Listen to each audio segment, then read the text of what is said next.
Let's head back to the voicemail of Truth and Reason. Hi, this is Rico. Would you rather draft Mendoza and have minimal talent around him for a year or two, or keep Sanders and use those precious picks on skill position players and O-line help? Also, would you keep Stefanski and or Barry, fire them both, or keep one? I lean towards keeping Barry and fire Stefanski. What say you? Thanks. As always, appreciate all of the voicemails. Spencer, I'll let you answer that. My thought would be I would likely keep Barry and fire Kevin Stefanski at this point. And I just keep coming back to he's an offensive coach. I know he hasn't gotten a lot, but the offense has been bad. The offense has pulled the defense down. I know Barry's draft has been up and down. I think the biggest thing I got against Barry is drafting Jedrick Wills instead of Tristan Wirfs. That's the biggest mark against him that I got draft-wise. Yeah, listen, I think that's pretty fair overall, especially on as far as Barry's concerned.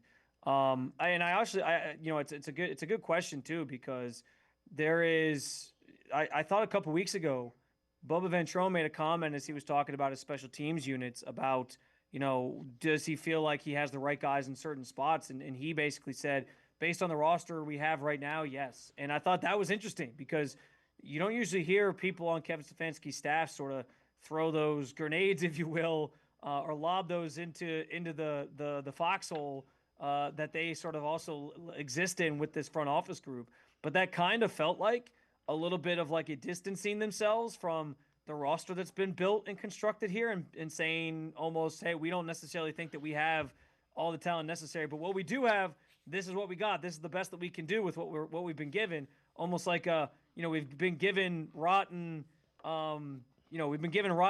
So how are we going to make any sort of lemonade with this? I thought that was interesting, and so I have started to wonder in recent weeks if, and I think this also kind of goes back to Kevin Stefanski's reaction when the Joe Flacco trade went down and saying like, yeah, this kind of came out of nowhere and surprised me.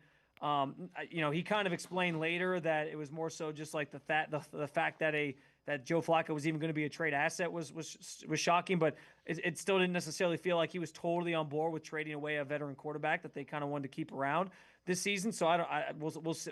I guess maybe one day we'll find out the complete backstory there. But it does feel like, and I've thought about it in recent weeks, like I said, the idea that maybe these two aren't tied at the hip anymore. I find it still mostly hard to believe that they wouldn't be when their contracts are aligned and they obviously came in together and all those different things. But I have thought in recent weeks maybe there's a world where one is forced out and the other gets to stay. I also think this is an interesting question because Jimmy Haslam lost his right-hand man, right? Paulie Podesta was the guy that he confided in the most.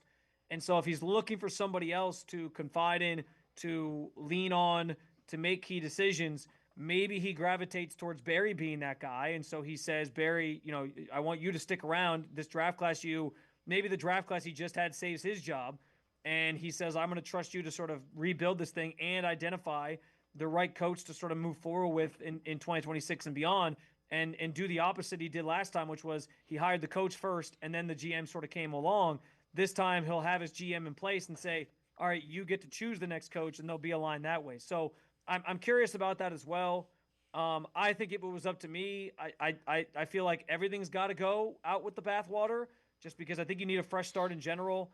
And regardless of, who ordered the code red on Deshaun Watson, like I think everybody had it, and they tell us this.